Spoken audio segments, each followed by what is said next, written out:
Je vais être témoin au milieu de ma génération, annoncer ta parole, éclairer le peuple qui te cherche, témoigner de ton amour à tout ce monde découragé, apporter ta guérison, Seigneur, tous les cœurs qui sont blessés, redire au monde que tu es bon, Seigneur. Bien-aimés dans le Seigneur, je vous salue au nom de notre Seigneur Jésus-Christ, les ressuscités. Alors, je vous souhaite la santé du corps, de l'âme et de l'esprit. Je prie Dieu pour que vraiment nous puissions vivre une grande expérience d'église, le corps de Christ, témoin de sa résurrection dans le monde d'aujourd'hui. Alors, aujourd'hui, je voulais vous proposer un thème. Et à la suite de tout ce que nous avons vécu après ce dernier temps, la fête de la Pentecôte, je voulais vous proposer comme thème « Vivre par l'Esprit après la Pentecôte ». Ce thème, en fait, je le tiens de la lettre de Saint Paul aux Galates, au chapitre 5, le verset 25. La parole de Dieu dit « Si nous vivons par l'Esprit, marchons aussi selon l'Esprit. » Vivre par l'Esprit, après la Pentecôte. Nous venons de célébrer la fête de la Pentecôte. Pour plusieurs chrétiens, c'était une cérémonie. Pour d'autres, c'était une expérience. Mais la Pentecôte, vraiment, dans son événement en tant que tel, ce n'est pas une cérémonie. Ce n'était pas une cérémonie, c'était une expérience inattendue que les apôtres ont vécue après 50 jours. La Pentecôte commence par 50 jours après. 50 jours après la mort et la résurrection de notre Seigneur Jésus-Christ.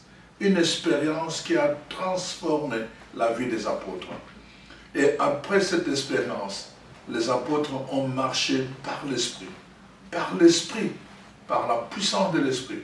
L'apôtre Paul va dire, mon évangile n'a pas été, n'est-ce pas, une élucubration, mais mon évangile a été une démonstration de la puissance. De qui venait cette puissance? Justement, de l'Esprit Saint. Après la Pentecôte, c'est l'expérience de la puissance. On marche selon la puissance, selon l'Esprit. On marche par l'Esprit. On ne marche plus par la chair, mais par l'Esprit. On ne marche plus par le corps, c'est-à-dire par les cérémonies, mais on marche par l'Esprit. L'Esprit de Dieu qui donne évidemment vie à des cérémonies, l'Esprit de Dieu qui donne vie au corps, aux assemblées. Alors donc, c'est important de réfléchir là-dessus, parce que peut-être chacun de nous peut réfléchir sur le nombre de fois qu'il a célébré la Pentecôte comme cérémonie. Et peut-être regarder sa vie, qu'est-ce qui a changé? Qu'est-ce qui a changé après? Quand nous voyons dans les Actes des Apôtres les témoignages de ce qui s'est passé après, n'est-ce pas, la Pentecôte, nous voyons le témoignage que nous donnent les apôtres, c'est vraiment la marche par l'Esprit de Dieu. On voit que l'Esprit qui a ressuscité Jésus d'entre les morts est puissant dans la vie des apôtres, dans les Actes des Apôtres. On le voit dès le chapitre 3, c'est-à-dire le premier chapitre après la fusion du Saint-Esprit, on voit Jean et Pierre, Pierre et Jean, n'est-ce pas, qui vont au temple et qui rencontrent cet homme important qui était handicapé depuis sa naissance. Il n'avait rien à lui donner. Il dit, au nom de Jésus, par l'Esprit qui a ressuscité Jésus d'entre les morts, nous te disons, lève-toi et marche. Et l'homme s'est levé de ses pieds et il a commencé à marcher. On voit la démonstration. La vie des apôtres change totalement, fondamentalement. On voit dans Acte 4, la communauté chrétienne est rassemblée et ils commencent à prier. Qu'est-ce qu'ils demandent? Encore l'Esprit. Ils prient par l'Esprit. Ils sont unis par l'Esprit. Un même Esprit le met ensemble. Et nous allons voir pourquoi. Et alors ils prient. Ils prient pour les apôtres, afin que l'Esprit manifeste sa puissance dans leur prédication. Et qu'ils puissent prêcher avec audace. Et que cette prédication soit accompagnée de signes et de miracles. La marche par l'Esprit. C'est vraiment la caractéristique de la vie après la Pentecôte.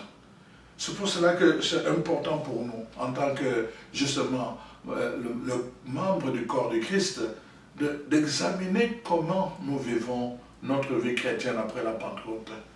Sommes-nous de ceux-là qui vivent des cérémonies, ou bien avons-nous vécu une expérience qui a changé notre vie fondamentalement à cause justement de la rencontre et de la communion avec l'Esprit qui a ressuscité Jésus d'entre les morts.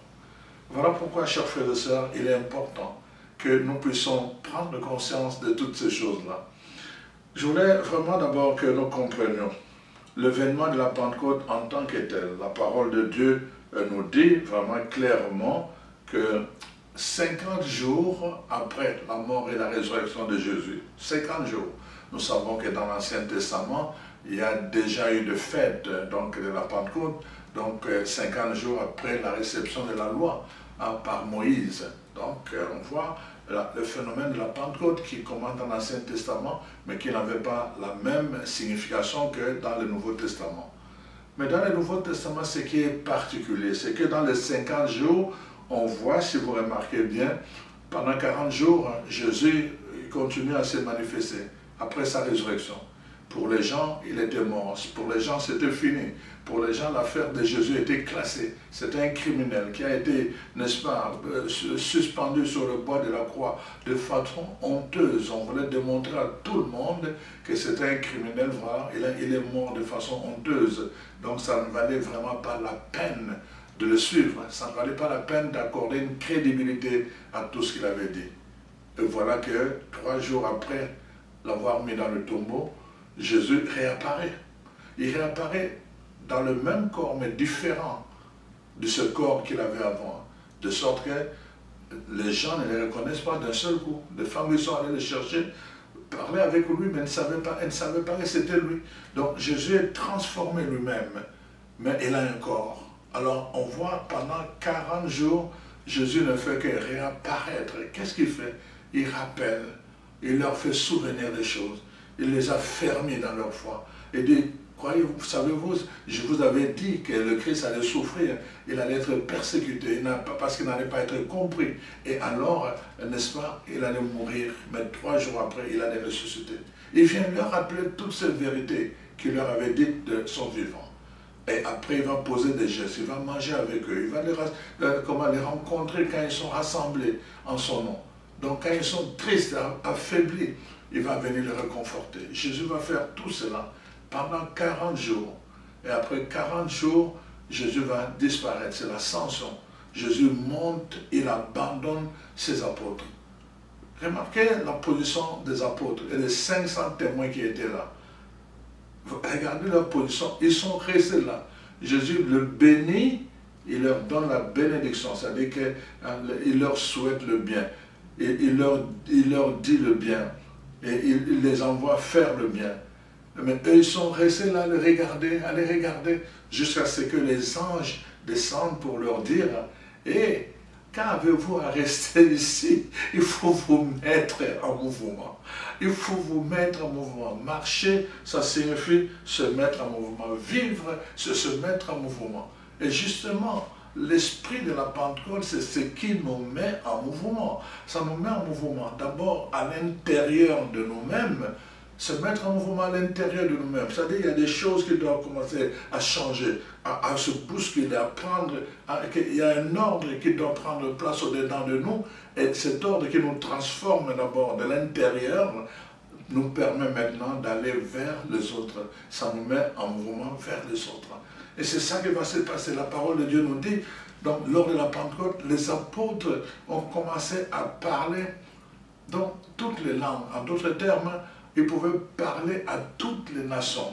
Ils pouvaient parler à tout le peuple. L'Esprit nous envoie pour que nous puissions être compris.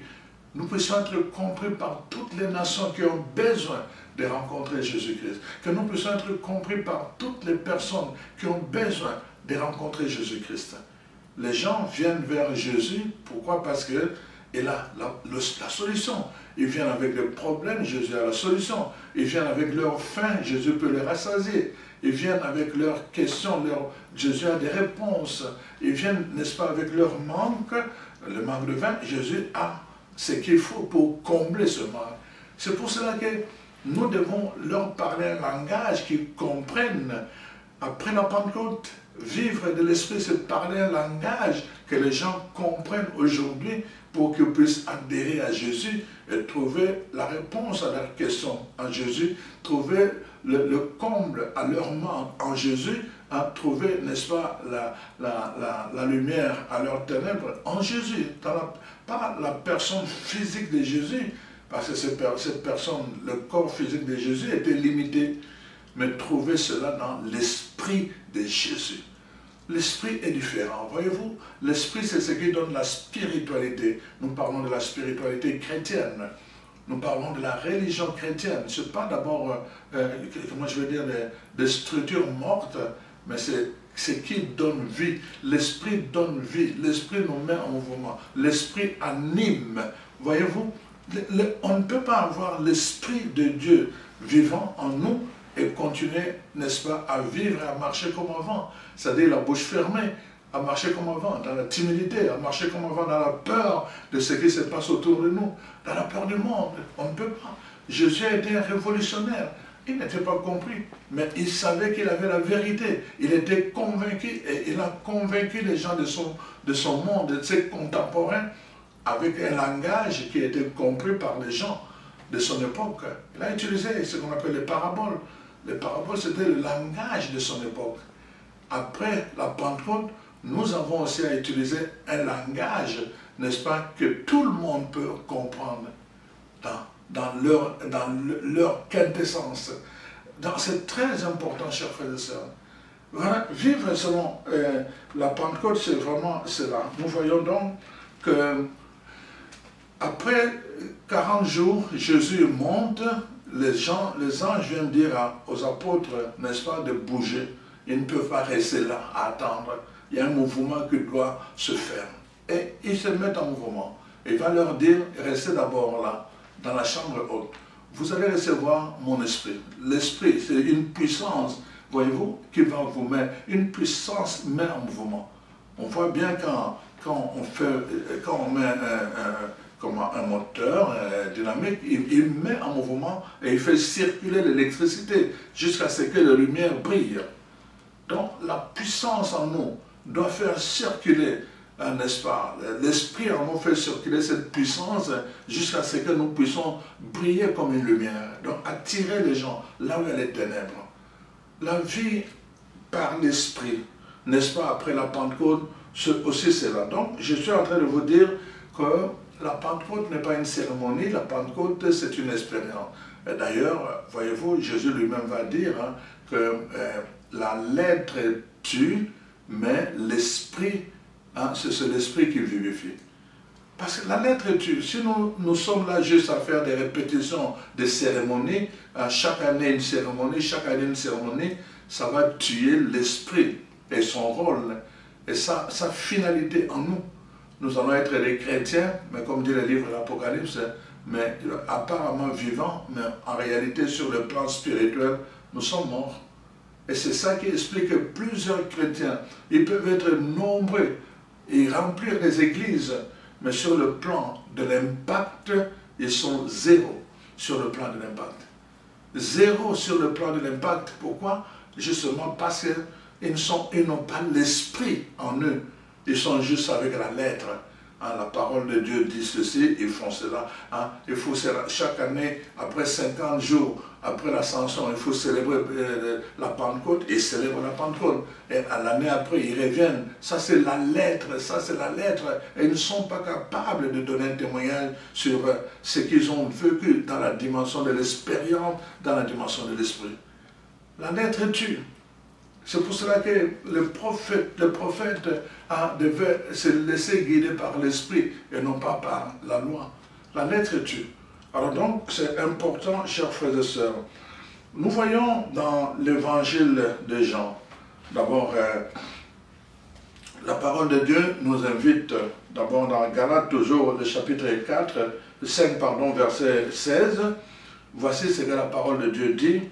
Je dis donc, marchez selon l'esprit, et vous n'accomplirez pas les désirs de la chair. car la chair a ses désirs contraires à ceux de l'esprit. Et l'esprit en a aussi de contraires à ceux de la chair. Ils sont opposés entre eux, afin que vous ne fassiez point ce que vous voudriez. Si vous êtes conduit par l'esprit, vous n'êtes point sous la loi. Donc, voyez-vous, la parole de Dieu est claire. La parole de Dieu nous dit clairement que nous devons marcher par l'esprit et selon l'esprit. Donc, pourquoi? Parce que si nous marchons selon l'esprit, nous allons combattre les désirs de la chair. Parce que les deux, n'est-ce pas, sont en nous. Il y a la partie charnelle qui veut prendre le dessus, mais il y a aussi la partie spirituelle qui veut prendre le dessus. Dans 1 Corinthiens 15, la parole de Dieu dit, celui qui vient en premier, c'est la chair, le charnel. Le spirituel vient en second.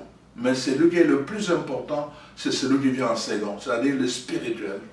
Donc, si nous ne marchons pas selon l'esprit, si nous ne mettons pas l'esprit en mouvement, si l'esprit ne nous met pas en mouvement non plus, alors la chair va prendre le dessus et va nous dominer. C'est pour cela que vous voyez, on parle ironiquement des chrétiens charnels, ce qui ne devait pas être le cas. On ne peut pas être chrétien et être un chrétien charnel. Un chrétien devait être celui qui a crucifié tout et que le Christ a pris place vraiment dans sa vie.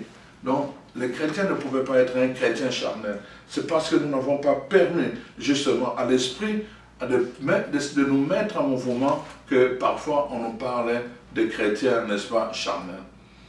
La parole de Dieu nous dit ceci dans Jean 14, verset 15. Bon, évidemment, je voudrais d'abord que nous puissions comprendre tout. C'est tellement long, mais je vais prendre par partie. Voici ce que Jean nous dit. Si vous m'aimez, gardez mes commandements, et moi, je prierai le Père, il vous donnera un autre consolateur, afin qu'il demeure éternellement avec vous. Premièrement, l'esprit de vérité que le monde ne peut recevoir, parce qu'il ne le voit point et ne le connaît point. Mais vous, vous le connaissez, car il demeure avec vous et il est en vous. Il sera en vous. L'esprit sera en vous. Alors donc, voici ce qu'il dit. Je ne vous laisserai pas orphelin, je viendrai à vous. Encore un peu de temps et le monde ne me verra plus. Mais vous, vous me verrez, car je vis et vous vivrez aussi. En ce jour-là, vous connaîtrez que je suis en mon Père et que mon Père est en moi et que je suis en vous, dit Jésus. Celui qui a mes commandements et qui les garde, c'est celui-là qui m'aime, et celui qui m'aime sera aimé de mon Père.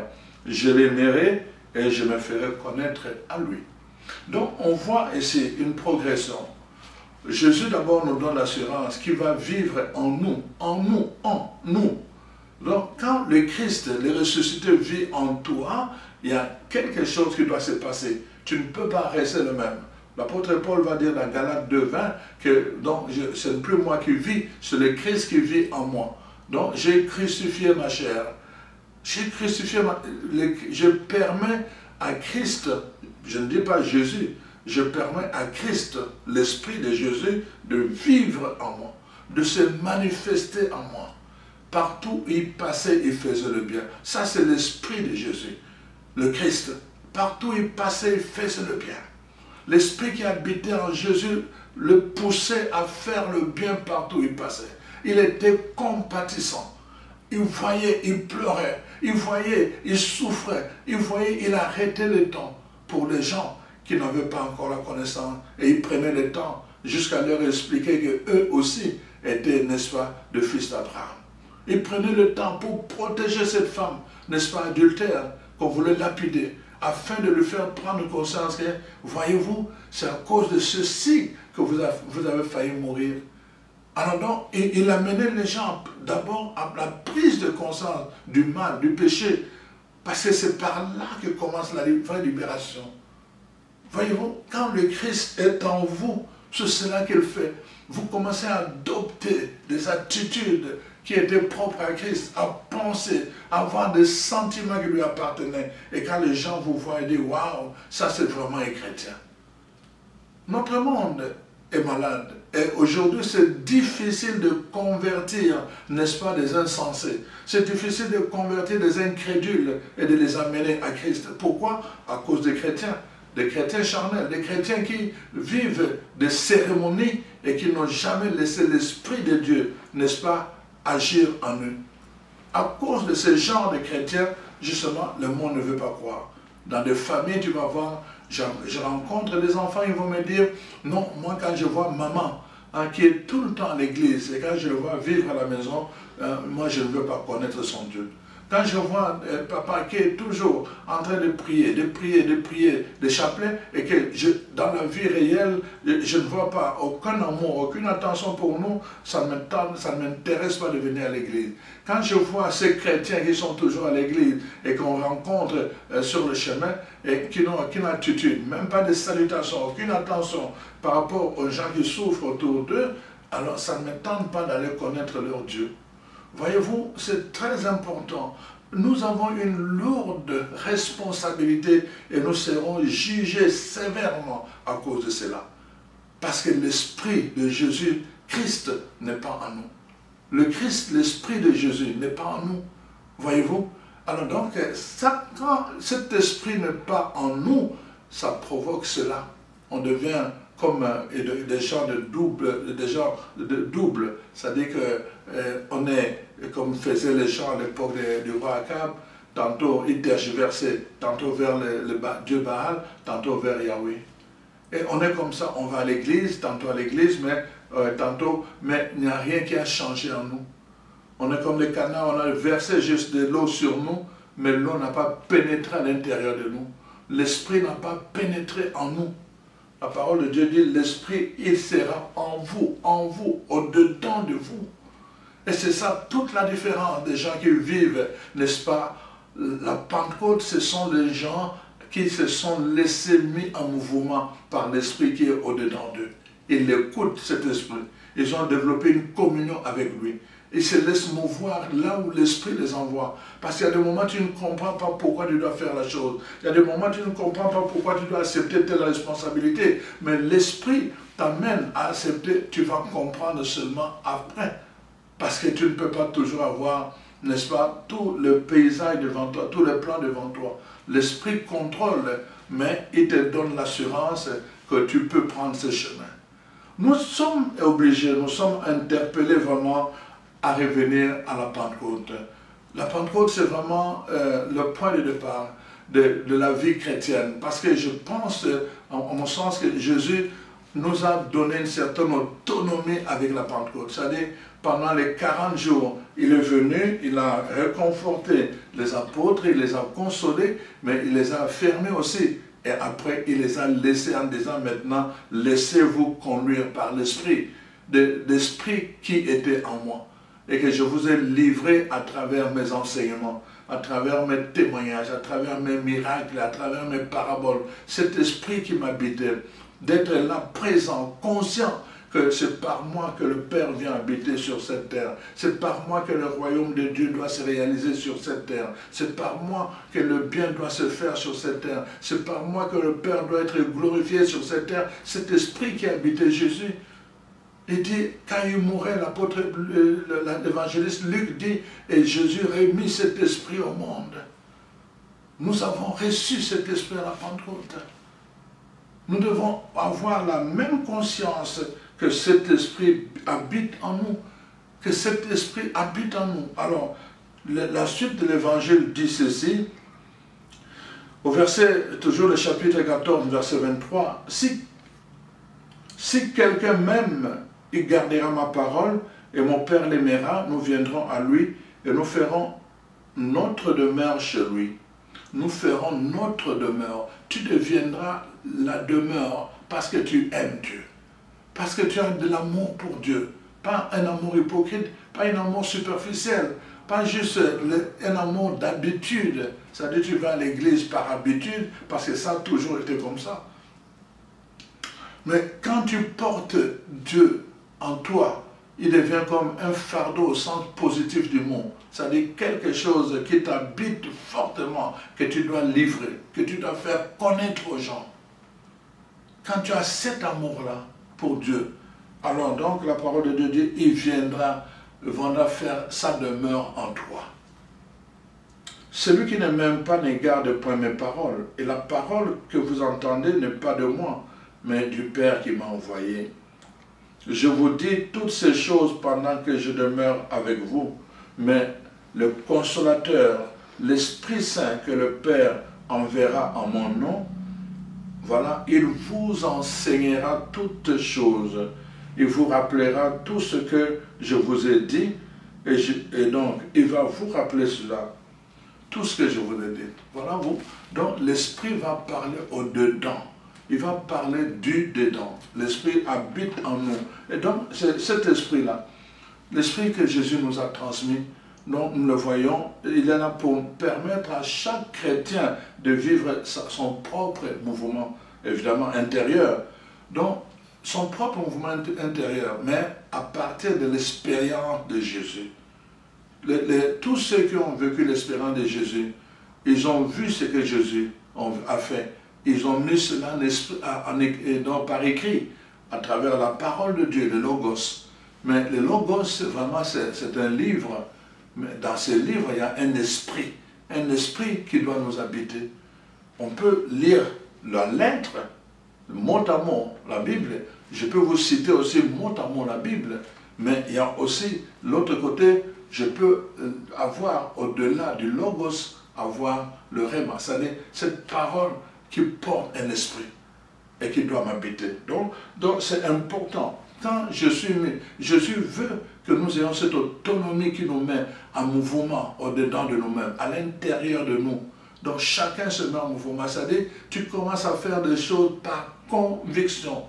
Tu es convaincu que tu es un enfant de Dieu, tu es fils et fille de Dieu. Tu es convaincu que tu es le corps de Christ, tu fais partie du corps de Christ. Tu es convaincu que par toi, Dieu veut toucher le monde. Tu es convaincu parce qu'il habite en toi et que tu lui donnes la permission. Et tu marches alors cette conviction et te mets en mouvement vers les autres. Vivre par l'Esprit après la Pentecôte, c'est cela. C'est laisser l'Esprit que Jésus nous a livré à travers ses enseignements, à travers, n'est-ce pas, son témoignage de vie, le laisser en nous, n'est-ce pas, nous guider, nous éclairer, nous conduire, et en même temps aussi permettre à ce même esprit de nous mettre en mouvement vers les autres pour aller parler un langage nouveau, un langage clair, un langage nouveau qui permet à toute personne, quelle que soit sa situation, quelle que soit sa nation, quelle que soit sa langue, de comprendre l'esprit de Jésus et d'entrer dans cet esprit lui aussi. Voilà le message que je voulais te livrer. Vivre par l'esprit, donc après la Pentecôte. Vivre par l'esprit. La Pentecôte ne finit pas avec la cérémonie. La Pentecôte doit continuer dans ta vie au quotidien. Tu as besoin du Saint-Esprit.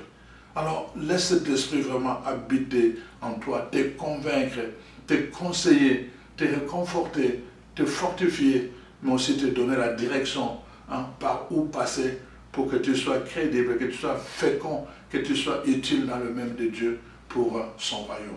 Alors, sois béni et à la prochaine. Merci.